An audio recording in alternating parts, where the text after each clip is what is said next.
আজকে বাজার থেকে নিয়ে এসছে কই মাছ, কেটে টেটে নিয়ে এসছে। তবু দেখো এরকম কেমন নড়ছে, দেখুন কেমন নড়ছে, এরা এই দেখুন কেমন নড়ছে।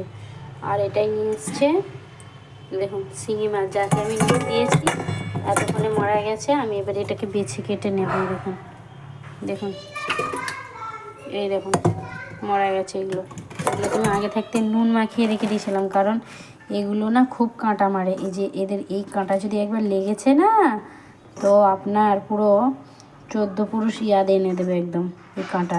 তাই জন্য এদের গায়ে একটু নুন দিয়ে দিয়েছিলাম, আর এরা মারা গেছে। আর এটাকে আমি কিভাবে পরিষ্কার করব আপনারা দেখতে থাকুন। এই যে ডাঁড়গুলো শুধু কেটে নেব, কাঁটাগুলো আর সুরটা। এদের মধ্যে মাছের পেটে অধিকাংশ মাছের দুটোর মধ্যে দেখুন ডিম হয়ে গেছে, তাই এগুলো খুব সাবধানে কাটবো। আর এই যেগুলো সুরা, এই সুরগুলো কেটে নেব।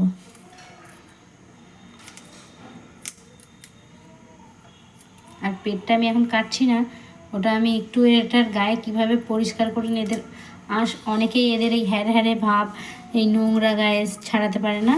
তো এটা কিভাবে আমি পরিষ্কার করছি দেখতে থাকুন, আর আপনারাও এইভাবে পরিষ্কার করে নেবেন। দেখুন চটঝল দিয়ে আমি কেটে নিই।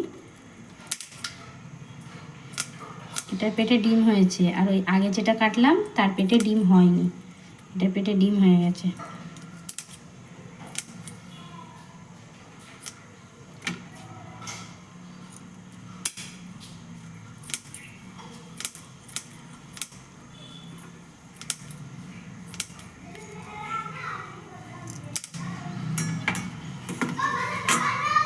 দেখুন এটার পেটে ডিম হয়ে গেছে। চলুন এর আর একটা পদ্ধতি আছে, সেটা দিয়ে পরিষ্কার করলে একদম পরিষ্কার হয়ে যাবে। চলুন আপনাদের ওটা দেখাই। তার জন্য আমরা ছাদে চলে এসেছি, আর আমি নেব এখান থেকে এই যে আমার গাছের পেঁপে পাতা। তো আমি এই পাতাটাকে কেটে নিয়ে আসতে করে এরকম এই পাতাটাকে আমি কেটে নিয়েছি। তো এই পাতাটাকে দিয়ে কিভাবে আমি পরিষ্কার করি চলুন আপনাদের ভালোভাবে দেখাচ্ছি। পাতা নিয়ে চলে এসেছি, পাতাটাকে আমি কেটে নেবো ভালো করে।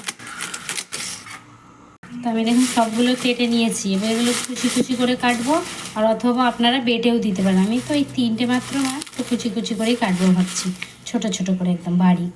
তো দেখতে থাকুন, দেখাচ্ছে আবার। দেখুন এর গায়ে এমনভাবে শুধু ঘষতে থাকবেন, এই যে এমনভাবে, এখনও এদের বেঁচে আছে দেখুন, এমনভাবে ঘষতে থাকবেন। এ দেখুন সাদা হয়ে যাচ্ছে, এই দেখুন এইভাবে ঘষতে থাকবেন। অথবা আপনারা এমন করে ভিজিয়েও রাখতে পারেন, এমন করে পুরো ঢাকা দিয়ে রাখবেন। একটু পরে এদের দেখবে হেরে হেরে ভাব কেটে গেছে আর সাদা হয়ে গেছে। 15 মিনিট পরে আমরা ফিরে এসেছি, আর দেখা যাক এবার অবস্থাটা কেমন।